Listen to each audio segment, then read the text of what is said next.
I can only hear few noises, not exactly the voice. I just want to know, being a little louder with all of you, are we guys ready to begin? That's like my beautiful audience, and the time has come to bring in the special presentation to you all.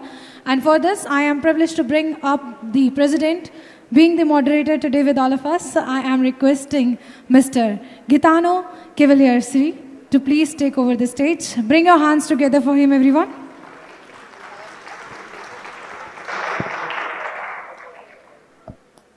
And I want to thank all of you for your support in what we are doing, in the presence. I hope you enjoy the lunch. Maybe somebody is enjoying too much the lunch, but then we'll come back. Now we are going to have this session, and we will have the pleasure, and this is my personal pleasure and privilege, that Sean Gilbertson, CEO of Gemfields, is here. And because this privilege, I request to introduce him myself. Gemfields has been very generous, supportive with the industry and with us, also helping us in making this Congress possible with their contribution. But overall, I have seen in the last years how Gemfields has been so professional, I would say in a very British way, with the classic British aplomb to handle delicate situations, of which I have been informed. And Gemfields has your support and support from the industry.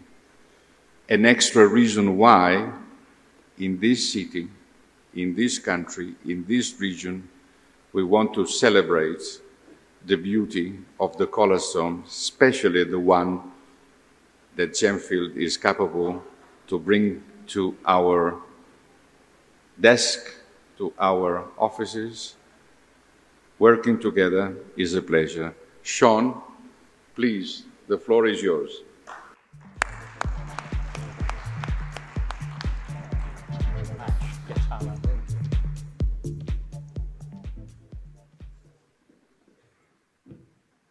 Good afternoon, ladies and gentlemen and distinguished guests. Namaskar. It is a pleasure and a privilege to be back in Jaipur on what is my first visit since before that horrible little virus caused worldwide problems. I found the discussion this morning on sustainability and ESG absolutely fascinating. For clarity, the very act of mining, by definition, is not sustainable and cannot be sustainable. There, we got that out the way. I also liked greatly the comments by Professor Cavalieri about the importance of education. And we're not going to spend too much time showing you photographs of our projects around the Gemfields group today. We may cover some of that in the responsibility session tomorrow morning. However, today, to build a computer laboratory for 30 children, solar-powered, out of bricks and mortar, featuring the Raspberry Pi computer, comes in for Gemfields at a total cost of $100,000. So if anybody would like to co-fund any of those, I'll be available at the end of today's presentation. If you purchase Mozambique ruby that has been mined by Gemfields, one of the other comments this morning was about the importance of women running their own businesses. The chances are that your Mozambique ruby was fueled by a chicken grown by the many women in Mozambique, in Montepuez, who today run their own businesses with chicken hatcheries, from where Montepuez Ruby Mining purchases all of its chicken. I hope this morning to bring you up to speed on a few developments, give you an update on production, also sales, and to cover a few important issues from both a social perspective and also a governance perspective. For those who may not have come across Gemfields, we are very honored to be the custodians of what today is the world's largest emerald mine in Zambia, and also on the same latitude, the world's largest ruby mine across the way in Mozambique. We are a public company with a market value of only $200 million. We have thousands of shareholders, and we have no controlling shareholder. So in many respects, we've sort of democratized colored gemstone mining, and we're focused entirely in Africa. This graph, and there was a call this morning also for data. Anybody who's attended one of our presentations before, I'm afraid we are a bit deaf by data. And so if you're not a fan of graphs, please feel free to slink off and find a cup of tea. This graph depicts the entire history of the Gemfields Group. This is our annual revenue. In green from emeralds, in red from rubies. You can see the very significant impact of COVID here. And whilst you can see a significant dip in 2023, there's nothing here to get alarmed about. This is actually just a demonstration of how truly remarkable 2022 was for colored gemstones. There is clearly a lot of change afoot in our industry at the moment, and we thought it was quite interesting to have a quick look at the percentage by which many of the big luxury groups' share prices have dropped from the highs that they saw earlier this year. And so we've deliberately left these out so that you can make the guesses as we go along. And we're starting with Webhav Global, which is represented outside, so locally grown talent. And from their high this year, they are down only 6%, which is in fact the top performer on today's chart. So I think a round of applause for Webhav Global is probably in line. Next, LVMH, pick your number. They're down 21% from the high earlier this year. Swatch Group is down a pretty remarkable 28%.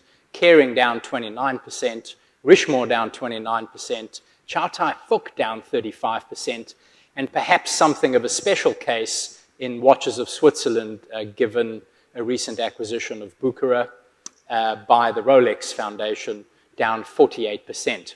The point of this slide really is things are not as nice as they were in 2022, but there's probably no undue cause for alarm.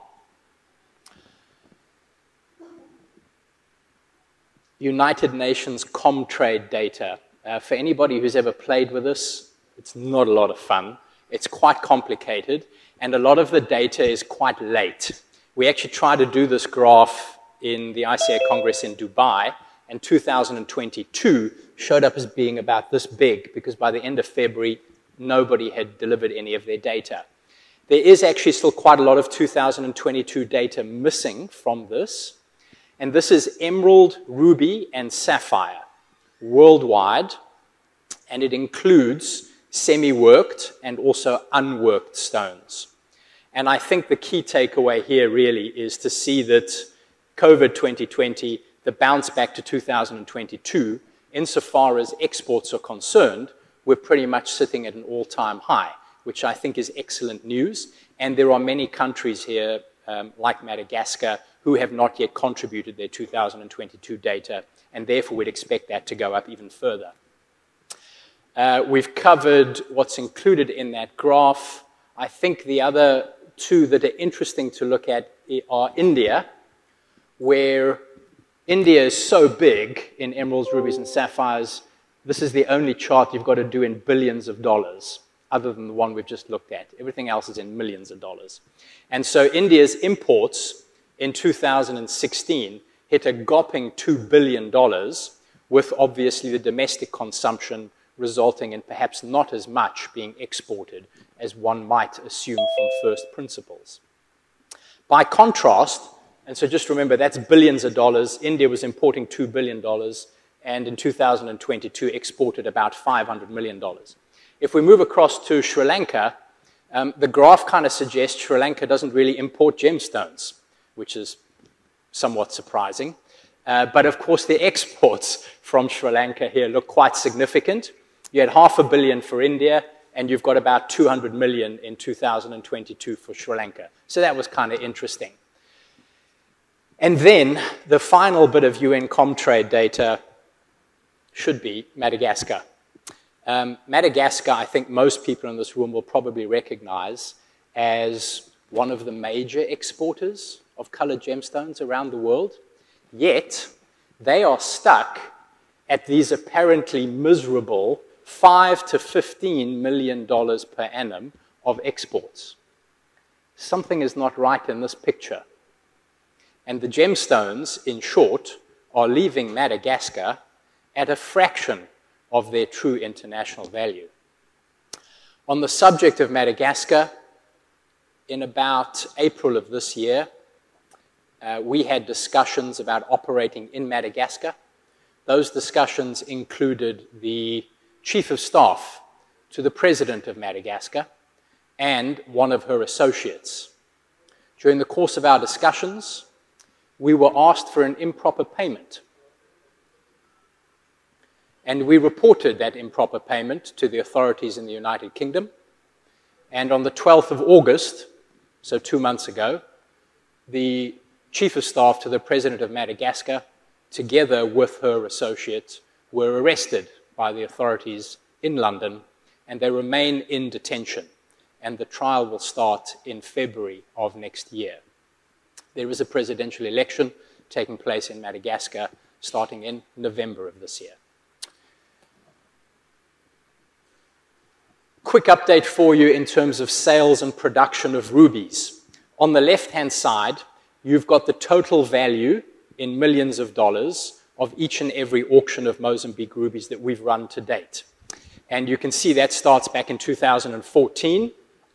Don't get too worried about these two very low numbers over here. Those are commercial quality emeralds. And on the right, correction, commercial quality rubies. Must get my colors right.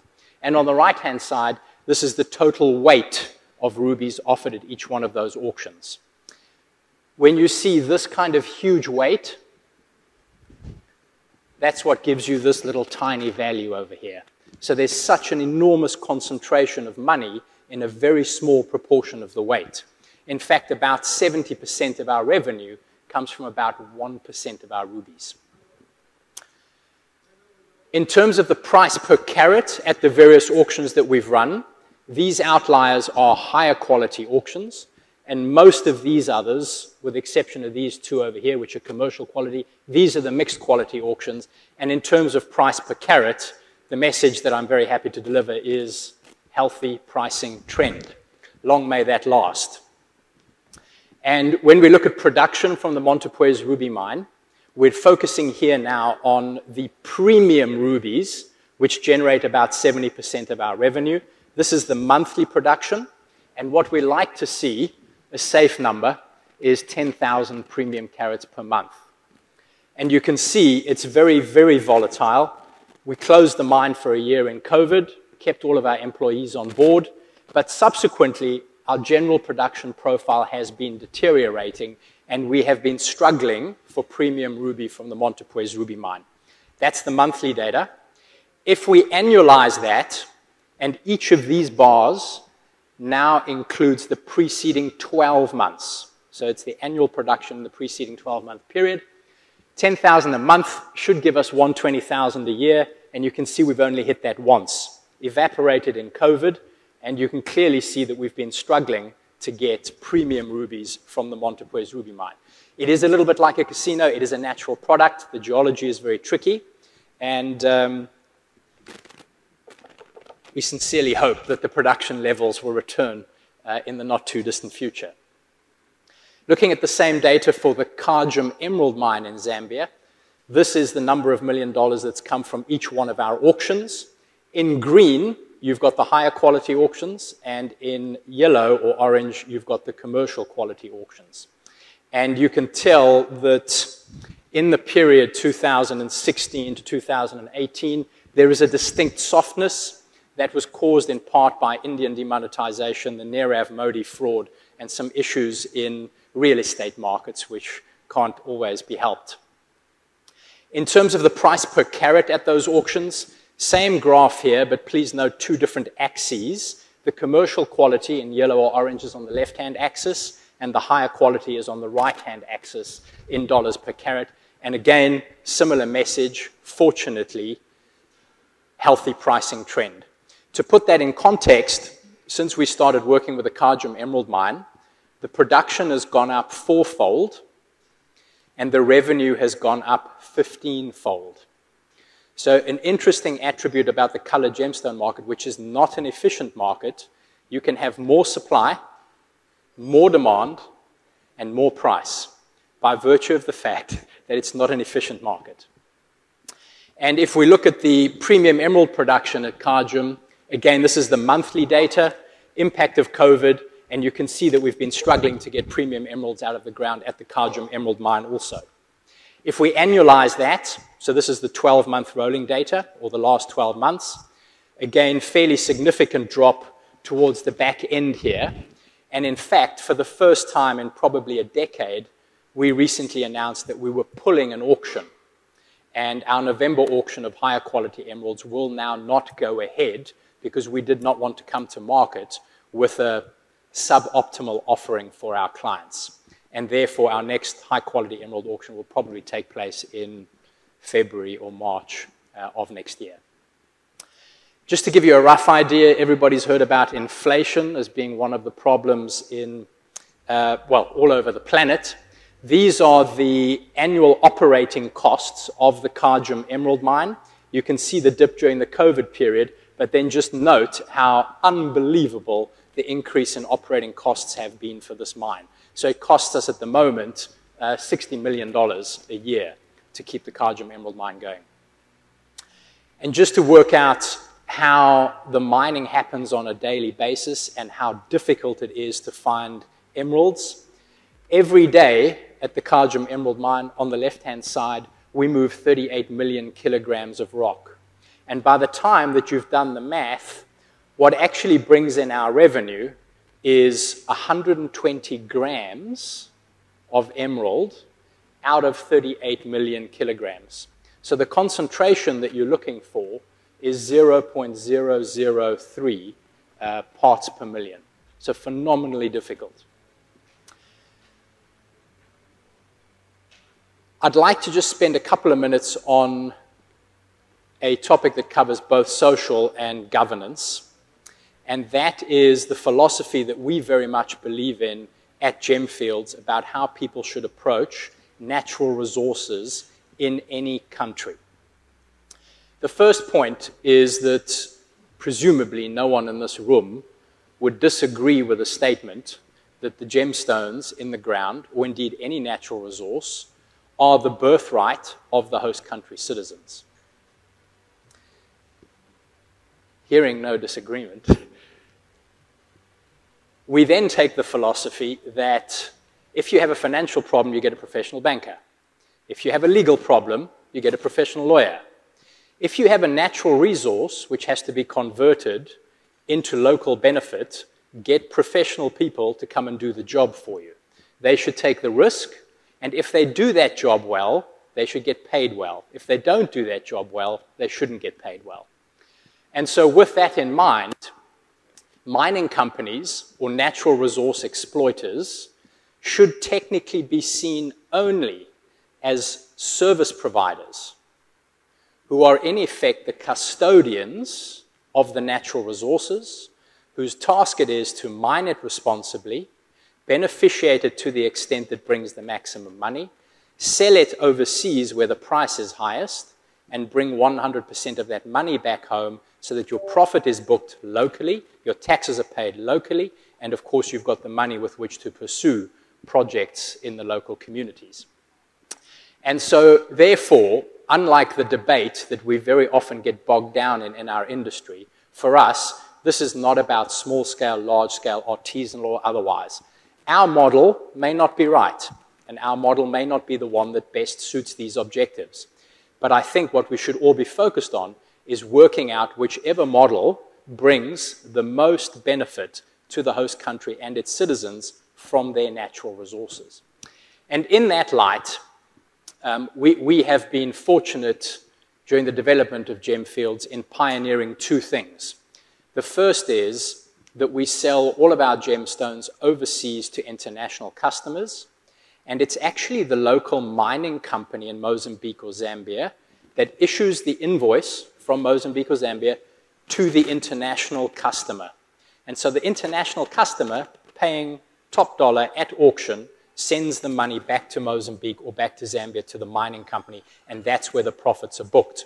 Many of our esteemed customers are here, and they've all had invoices that come directly from Kadra Mining Limited or Montepuez Ruby Mining Limitada. The second thing that we pioneered, again voluntarily, was that the host governments are invited to supervise our auctions, monitor everything, and in fact they sit with us when we see the bidding coming in from the auction, so they know exactly what's happened, when it happened, and how much money should be going back into the country.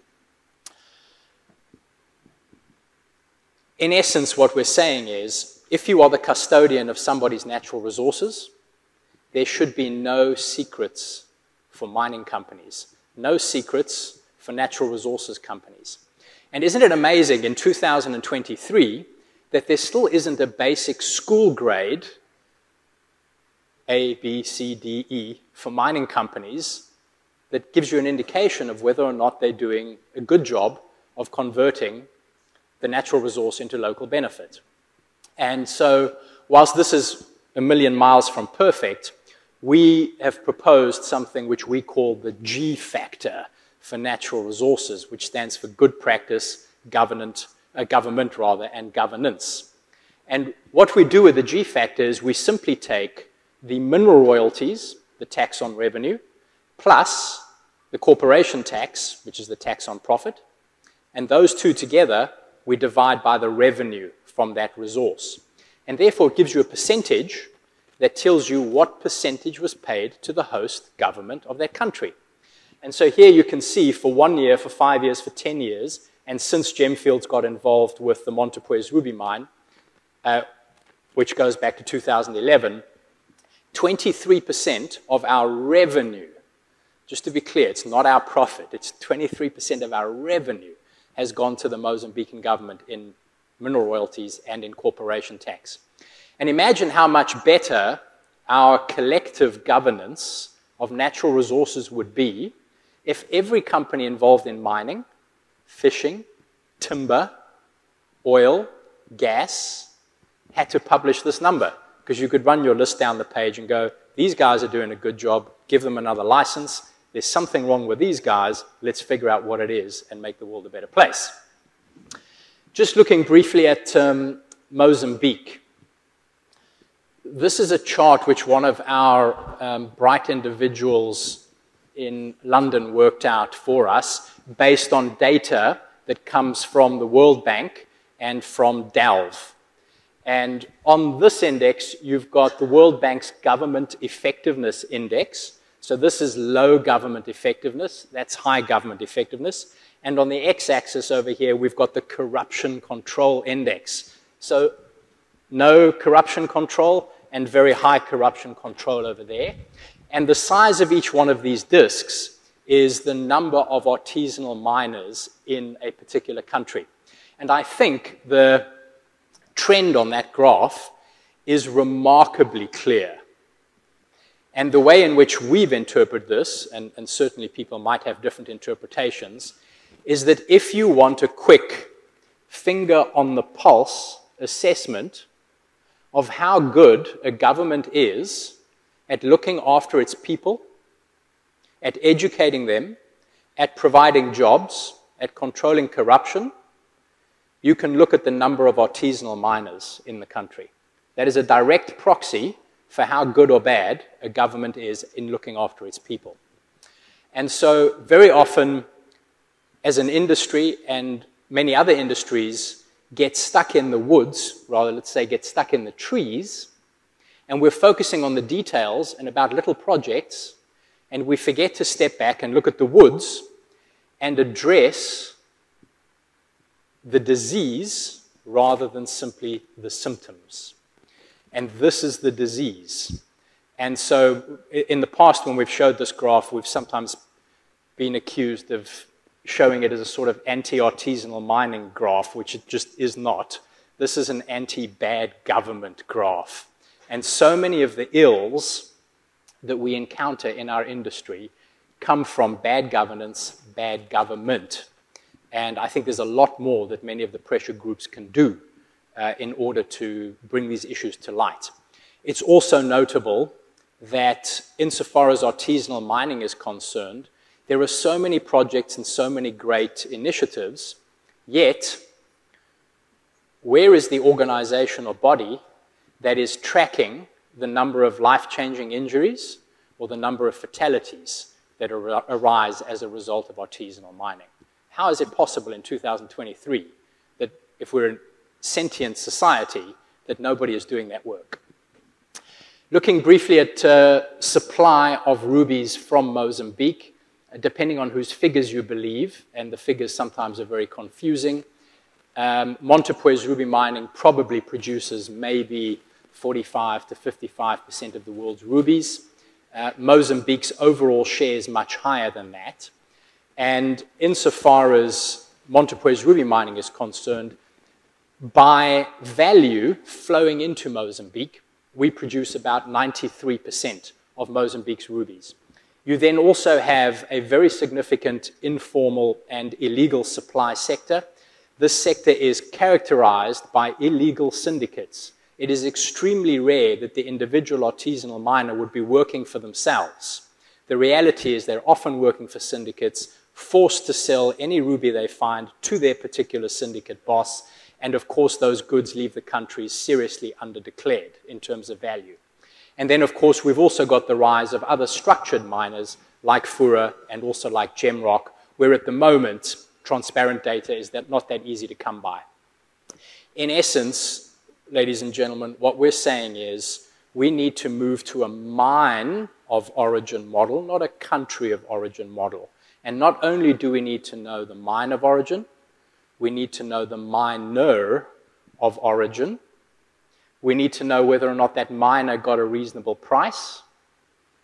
And the fourth one is one that is so often forgotten in our industry, and its importance, in my judgment, can't be overstressed. Were the gemstones exported from the country of origin at fair value? As far as I'm aware, practically nobody checks that. And it's so vitally important because that's the number on which the government, and therefore, hopefully, the people, will get their value from their resources. This is a photograph that shows what typical artisanal and or illegal mining looks like in Mozambique. These are typically shafts that are anywhere between 5 or 15 meters deep. They are dug in loose alluvial gravels, which when wet are absolutely lethal. And the conditions on the left-hand side you can very clearly see. Very often the artisanal mining pits are covered up at night and pose a very significant risk to villages and or indeed livestock that are roaming around in the area. And on the far right-hand side, you can see one of our teams that have to do both verbal and then get down the pit checks to make sure that people are not at the bottom of those pits.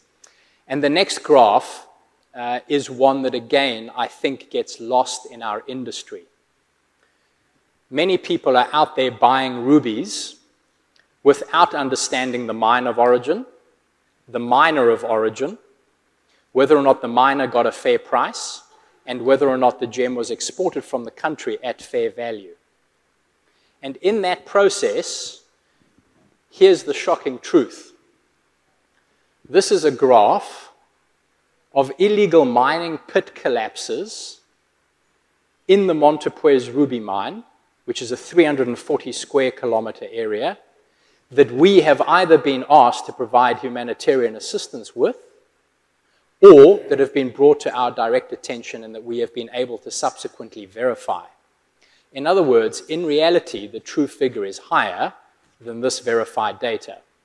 And this is a cumulative graph. So what I'm sharing with you is that 92 individuals have been killed since 2013, when we started maintaining records, in pit collapse incidents. So artisanal mining of rubies in Mozambique is an extremely lethal thing to do. If there's any ray of hope in this horrific graph, it is that when we did this tabulation at the ICA Congress in Dubai in February, the number was 90. Today the number is 92. So between February and today, 2 people have lost their lives undertaking artisanal ruby mining. And so we would suggest to all the players downstream, please bear those 4 factors, plus this 5th, in consideration when you are making your purchasing decisions.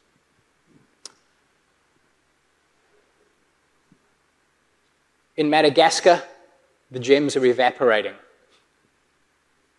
But in Mozambique, the same is true.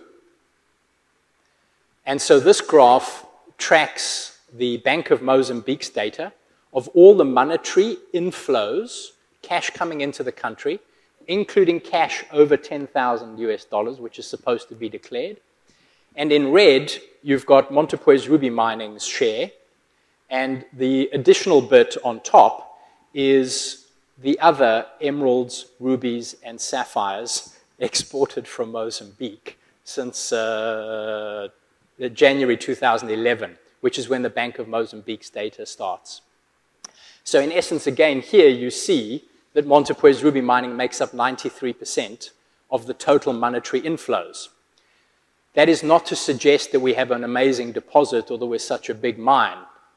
It is quite the contrary.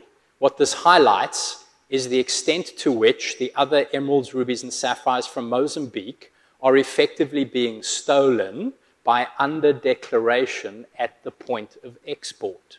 How is it possible that all the emeralds, rubies, and sapphires from Mozambique, other than the ones that come from Montepuez Ruby Mining, make up a total of $69 million miserable dollars since 2011? Okay, why is that possible? We often talk about Mercedes-Benz. Bottom of the range Mercedes, $30,000. Top of the range Mercedes, let's call it $300,000. So from the bottom of the range to the top of the range, the price changes 10 times, and anybody can get their head around that. It's not true for rubies. So if we look at rubies, from the bottom of the range, we start at about 2 cents per gram. Top of the range, let me try that again. Top of the range, we run to about $600,000 per gram. And that means the price doesn't change 10 times, it changes 30 million times. There is no correct price for a ruby. We have no expert in our organization that can give you the correct price for a ruby. We have no panel of experts in our organization that can give you the correct price for a ruby.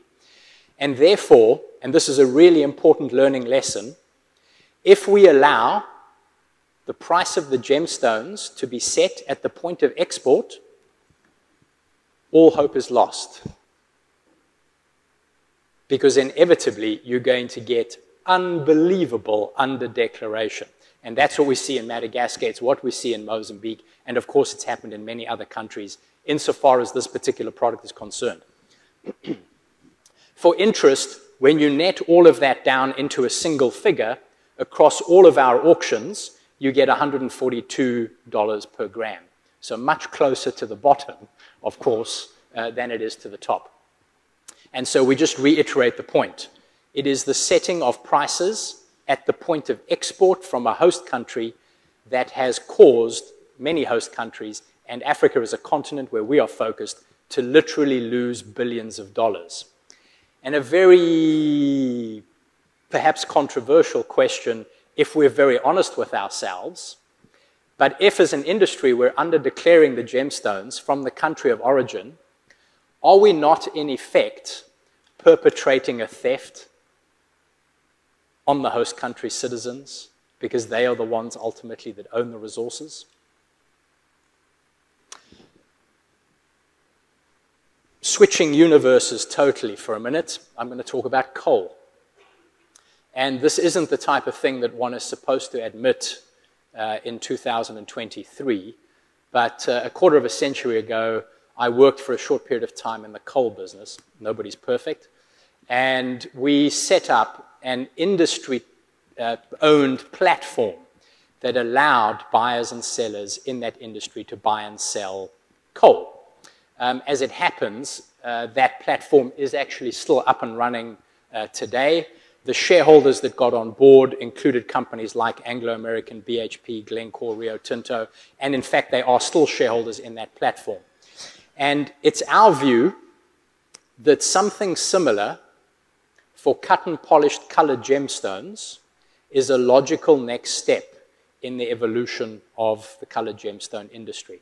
And so we would very much like to see an industry-owned platform come into being.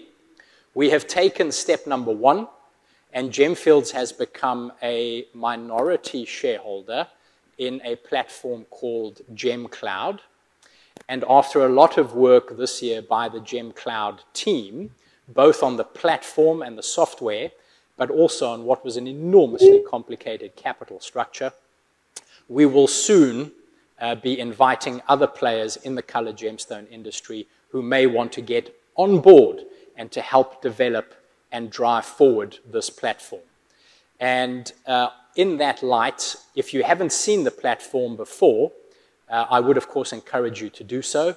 One of the great attributes is that standardized photography means that you can compare one gemstone alongside the other. So the 5 carats actually does look bigger than the 4.5 carats. And in addition to being an amazing tool for managing your inventory, your customers, your invoicing, and all the like, you might, if you're potentially interested, want to speak either with Veronica Favaroso. Don't you want to stand up just for a second so people can see you? Who's over there? And if you want a first-hand independent account of how good the software is, Mr. Emmanuel Piat, I think, is a fan. There he is in the back corner. I'm sure would be very pleased to tell you his experience with the software. With that, conscious I'm a little over time, ladies and gentlemen, thank you very much indeed for your attention. Thank you.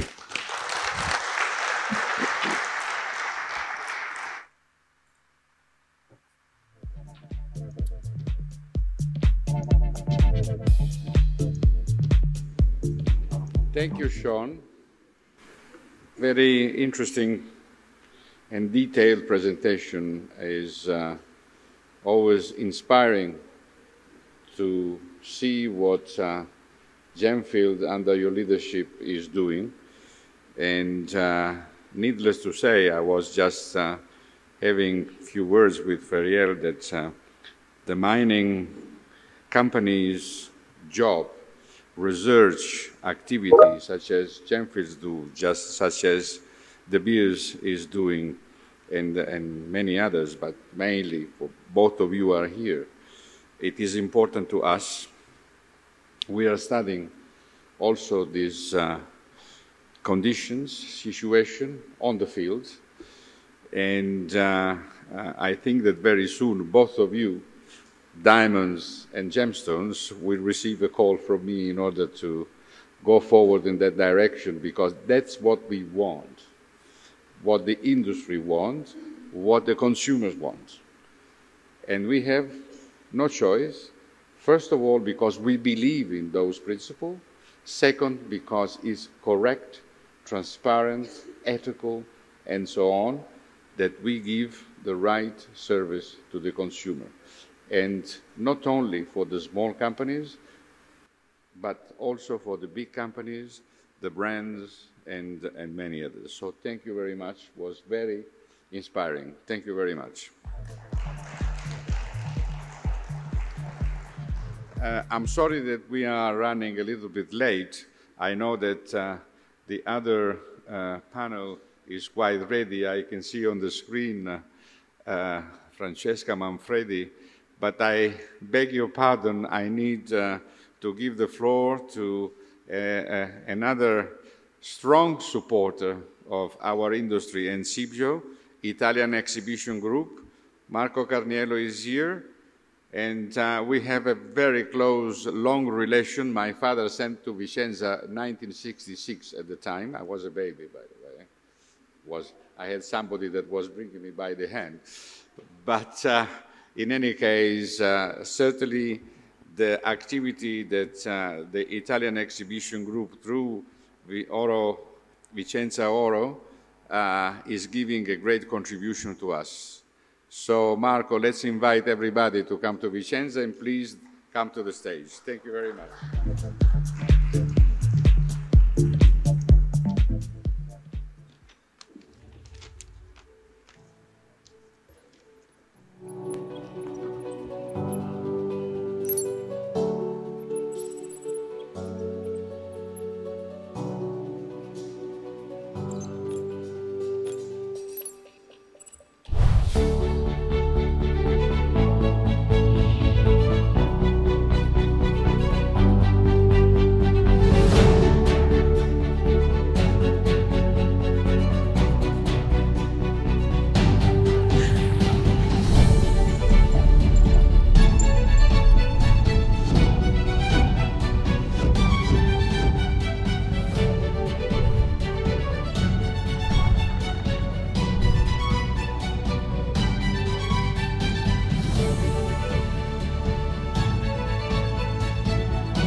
Thank you. Ladies and gentlemen, President Cavalieri, distinguished guests and friends, on behalf of Italian Exhibition Group, organizer of VicenzaOro, it is an honor to stand before you today at the CIBJO Congress, where we gather to celebrate the vibrant and dynamic world of jewelry.